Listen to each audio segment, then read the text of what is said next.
Commander Ethan Grant gripped the armrests of his seat, his pulse quickening as the horizon shuddered through the fiery veil of Earth's atmosphere. Outside the reinforced glass, brilliant streaks of orange and red danced against the black canvas of space, a vibrant reminder that they were almost home. "Initiating descent protocols," he called out, forcing authority into his voice despite the tension coiling in his gut. He could feel the anticipation from the rest of the crew, their eagerness palpable in the cramped quarters. "Can you believe it? We're finally coming back." Dr. Marcus Lang's voice rose above the low hum of the engines, his bright eyes reflecting the flames outside. He leaned forward, fingers dancing over the control panel. "I can already smell Mom's lasagna." "Or a cold beer," Lieutenant Aaron Voss chimed in, his usual sardonic tone softened by excitement. Nothing like it after 6 months of freeze-dried meals. "Let's not get ahead of ourselves," Ethan interjected, keeping his gaze on the instruments. "Focus on the landing." As the ship broke through the clouds, the view transformed. Below them sprawled familiar landscapes, a patchwork of greens and browns that was once bustling urban life. A smile crept onto Ethan's face, but it quickly faded when he noticed something unsettling. The radio remained dead, a stark contrast to the cacophony of chatter they had expected. Are we getting anything on comms?" Voss asked, his brow furrowing. "Negative," responded Ethan, his heart sinking. "Just static." "Maybe it's just interference," Lang suggested, though his voice lacked conviction. The ship landed with a soft thud, a comforting jolt that felt all too reassuring. Ethan unbuckled himself and glanced around at his crew, each face painted with a mix of joy and confusion. He opened the hatch and a cool breeze rushed in, carrying with it an eerie silence. "Welcome back to Earth," he announced, stepping down onto the tarmac of what once had been a busy airstrip. But as he looked around, his stomach twisted. "Where is everyone?" Voss muttered, scanning the horizon where skyscrapers loomed, their glass facades glinting dully in the sunlight. Not a single soul stirred. No vehicles whizzed past. Just an overwhelming stillness, interrupted only by the rustle of wind through the weeds overtaking the cracked pavement. "Let's split up," Ethan ordered, shaking off the unease creeping along his spine. "We need to find signs of life. Dr. Lang, scan for heat signatures. Voss, check the transport hub. I'll head toward the city center." "Be careful, Commander," Lang said, his voice edged with concern. "Something feels off." "Stay alert," Ethan replied, forcing bravado into his tone. As they dispersed, he couldn't shake the feeling that Earth, their beautiful homeland, had become a ghost, a silent witness to something terrible that had happened while they were gone. Ethan stepped into the dimly lit apartment, his heart racing as he surveyed the untouched remnants of a life abruptly halted. A half-eaten sandwich lay on the table, its bread stale but still clinging to its original shape. An open novel sat nearby, pages fluttering slightly in the cool air as if inviting him to read further. The hum of the refrigerator echoed softly, a haunting reminder that time had stood still in this place. "Over here!" Voss's voice cut through the silence, pulling Ethan back from the eerie atmosphere enveloping the room. He rushed towards the source, finding Voss crouched by an old television set, its screen flickering ominously. "Look at this," Voss said, pointing to a small stack of security footage tapes piled haphazardly beside it. "They must have recorded something before whatever happened." "Let's get these back to the ship," Ethan replied, a sense of urgency creeping into his tone. "We need to analyze them." As they made their way back down the deserted hallway, Ethan caught sight of Lang peering into a nearby kitchen. The scientist's eyes widened, and he motioned for Ethan to join him. In the sink, dirty dishes were piled high, covered with a thin layer of grime. "People were living here just moments ago," Lang murmured, tracing a finger over a plate that still bore the imprint of food long gone. This is disturbing." "Disturbing doesn't cover it," Voss grunted. "It's like everyone vanished without a trace." Suddenly, the three men were jolted by a crackle from the ship's comms unit, which they had left on in case of any emergency signals. The static hiss was broken by a voice, a garbled whisper laced with urgency that sent chills racing down Ethan's spine. "Get out! Now!" "Did you hear that?" Ethan asked, his voice barely above a whisper. "Yeah," Voss said, his brow furrowing. It sounded like a warning. "Let's check the recordings," Lang suggested, leading the way back to the ship. The weight of dread hung heavy in the air as they gathered in the cramped control room, the atmosphere thick with anticipation. With trembling hands, Lang inserted the first tape into the playback system. Static filled the room, followed by blurry images of people moving about a busy street. Laughter echoed, voices mingling together in a cacophony of life. Then, without warning, the screen froze. "Look!" Voss exclaimed as they leaned closer. A woman mid-laugh turned her head skyward, her expression shifting from joy to confusion. Something scared them, Ethan observed, his gut twisting at the sudden shift in the footage. "Wait for it," Lang urged, eyes glued to the screen. Just then, every figure in the frame stopped, mid-motion, as if a puppeteer had cut the strings. They all looked up, entranced by something unseen. And then, nothing. "That can't be real," Voss muttered, shaking his head in disbelief. "How can it not be?" Ethan countered, his mind racing. "This footage is evidence, a record of their last moments." "Check the audio logs," Lang said, his fingers racing across the controls. One by one, they listened to fragmented conversations, heartbeats interrupted by strange mechanical noises that reverberated through the recording. "These whispers." Ethan leaned in closer, his pulse quickening. "They're almost calling us. Or begging us to leave," Voss added grimly. "There's got to be a connection," Lang insisted, tapping at the console. "We need to analyze astronomical data, see if there were any anomalies reported prior to their disappearance." "Start with the last known coordinates of the ship," Ethan instructed, his mind already spiraling into possibilities. Maybe whatever caused this is still out there. The weight of the unknown pressed heavily on them as they delved deeper into the data, unaware of the shadows lurking just beyond the reach of their understanding. "Commander," Lang's voice shook Ethan from his thoughts, and he glanced up to see his colleague's face pale under the flickering lights. "I think we should take a look outside again." "Why?" Ethan asked, feeling a growing unease. "Because I keep hearing something. Sounds like laughter or crying," Lang admitted, glancing toward the darkened windows. "Stay inside," Ethan ordered, but his own sense of foreboding made him hesitate. "Just listen," Voss urged, leaning toward the window. The emptiness outside felt alive, almost breathing. "Fine," Ethan relented, though every instinct screamed at him to stay put. Together they approached the glass, hearts pounding in unison as they peered into the desolate streets.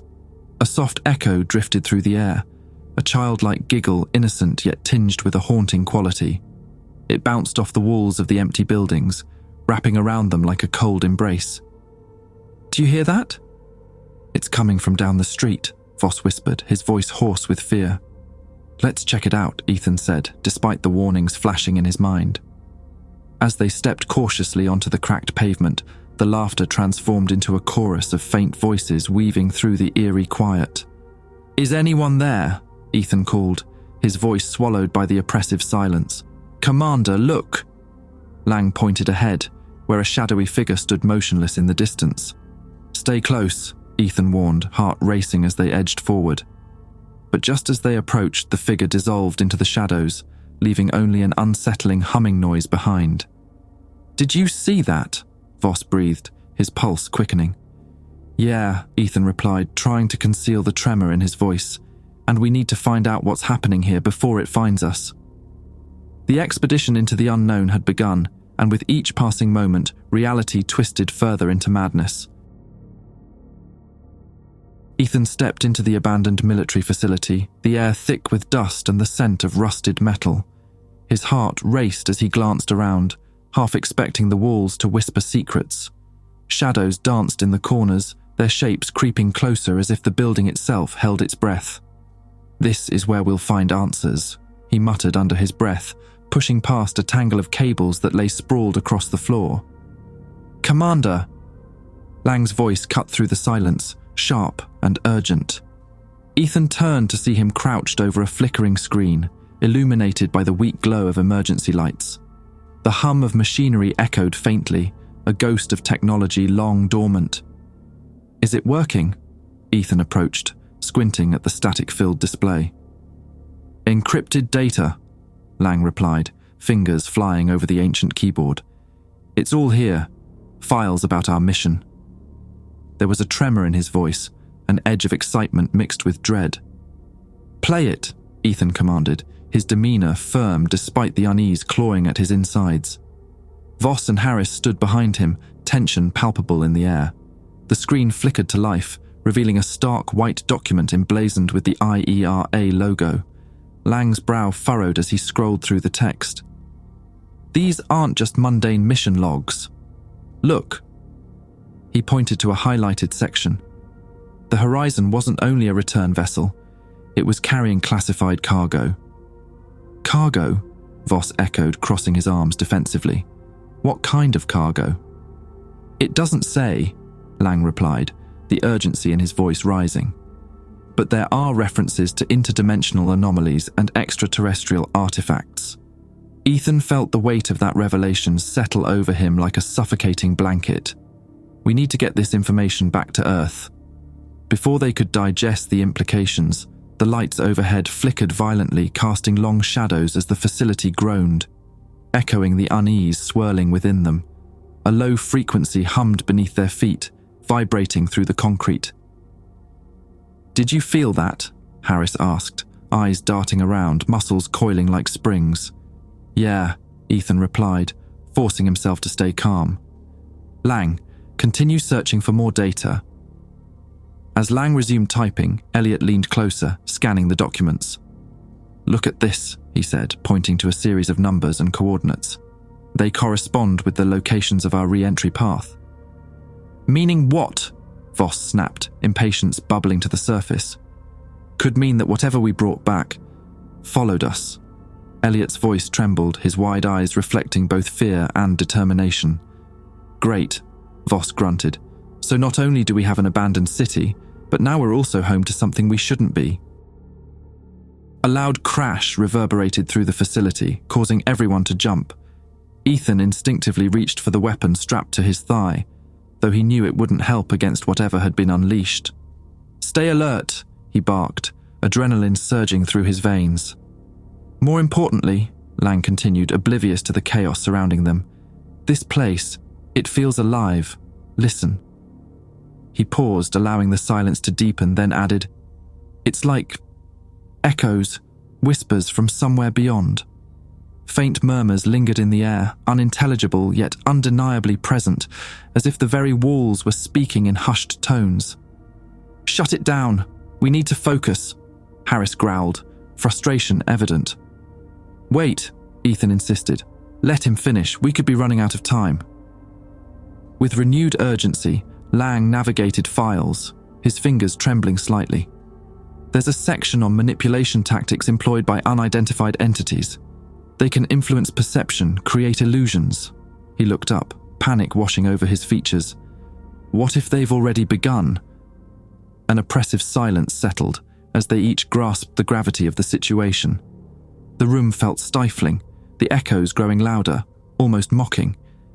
"Let's move on," Ethan finally said, breaking the frozen moment, even as anxiety coiled tighter in his gut. "We need to send a distress signal before it's too late." "Right," Voss agreed, moving toward the communication console. "If the systems still work, we can at least reach out to IERA." "Stay close," Ethan ordered, the dread gnawing at him. Every fiber of his being screamed that they were being watched, that something lurked just beyond their vision. "Something's wrong," Elliot whispered as they gathered around the console, the humming sounds intensifying, blending into an unholy chorus of voices, a cacophony that resonated deep within their bones. "Just send the signal," Ethan urged, his voice steady despite the fear pooling in his chest. "Attempting connection," Voss said, fingers moving deftly over the controls. But as he pressed a button, the console sparked and sputtered, plunging them back into darkness. "Damn it!" Voss cursed, frantically trying to restart the system. "Something's interfering." Harris's tone was icy, his gaze flicking to the shadows that seemed to shift around them. "We need to leave, now."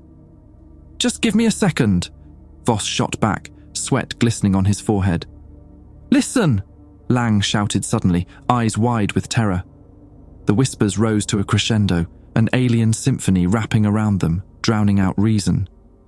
"Don't look away," Ethan snapped, feeling the ground beneath him pulse as if the facility itself was alive with hunger. Shadows writhed, coalescing into forms just beyond comprehension. "Too late," came a voice from the depths of the darkness, smooth and chilling, echoing through the air. "Run!" Ethan shouted, but before they could react, the world tilted, shadows surged forward, and one by one his crew began to vanish into the void, leaving Ethan isolated in a nightmarish landscape where echoes became everything and nothing at once. Ethan's heart raced as he stumbled through the crumbling hallways of the facility, hands clenched around the recording device. The whispers echoed in his mind, a cacophony of voices that seemed to weave in and out of focus. He pressed the record button, the device humming softly in response. "Distress signal 1, this is Commander Ethan Grant of the Horizon Initiative. His voice faltered, choked by the weight of impending doom. "We've encountered an alien presence. The crew is missing." A sharp cry pierced the air, followed by the sound of scuffling feet. Ethan whirled around, breath hitching as he scanned the darkness. Only shadows answered him, flickering like memories on the edge of his consciousness. Where were Lang and Voss? "Lang, Voss!" he shouted, desperation creeping into his tone. Silence swallowed his words, thick and suffocating. "Commander!" A voice emerged from the void, but it was warped, unrecognizable. His pulse quickened at the sound, both familiar and yet so terribly wrong. "Voss," Ethan called, stepping further into the shadows. "Is that you? Help. Me." The plea echoed, distorted and layered with something sinister. He felt the walls closing in, the air thickening. Panic clawed at his throat. "Just hold on!" he yelled, pushing forward, but the shadows danced just beyond reach, teasing him with glimpses of movement. "Don't go near it," a voice whispered, barely audible over the rising tide of chaos. It was a warning wrapped in layers of fear. "Where are you?" Ethan shouted, his voice cracking. Each footfall felt heavier, each moment stretching into eternity. Alone. He was alone. Suddenly, a flash of light broke through the darkness, and for a brief moment, he saw them, Lang and Voss, their faces pale and wide-eyed, gazing back at him from a distance. But then, they were gone, swallowed by the shadows. "Commander!" A voice behind him hissed, smooth like silk, yet laced with malice. Ethan spun around, adrenaline surging through him. The figure that emerged was not human. Its form shimmered, shifting like smoke. "What are you?" he demanded, backing away, but the alien entity only smiled, a grotesque twist of familiarity. "Do you not recognize me?" it asked. The visage morphed until it bore his own features, eyes glinting with malevolence. "You're me," he gasped, shaking his head in disbelief. "This can't be real." "Real enough, Commander," it taunted, drawing closer. "You have always been part of the cycle. You brought us here. You are the bridge." "Bridge," Ethan stammered, his mind racing. The echoes around him intensified, swirling with laughter and cries. Had he truly led his crew into this nightmare? "Yes," it whispered, a horrific blend of compassion and mockery. "Your failure is my success. They are mine now, just as you will be." "Get away from me," Ethan shouted, raising the recording device like a weapon, though he knew it wouldn't help. "Such defiance," it mused, tilting its head. "But you cannot escape what you are." The ground trembled beneath Ethan's feet, and the shadows surged forward, swallowing him whole. The last thing he saw before everything faded was the creature's grin, his own smile twisted on its lips. "Welcome back," it said softly, as if inviting him home. And then there was nothing. Light flooded in, blinding him one moment, then dimming again, revealing the silhouette of another spacecraft descending from the sky. Ethan felt the pull of consciousness slip away, leaving him adrift in a sea of darkness once more, the cycle beginning anew.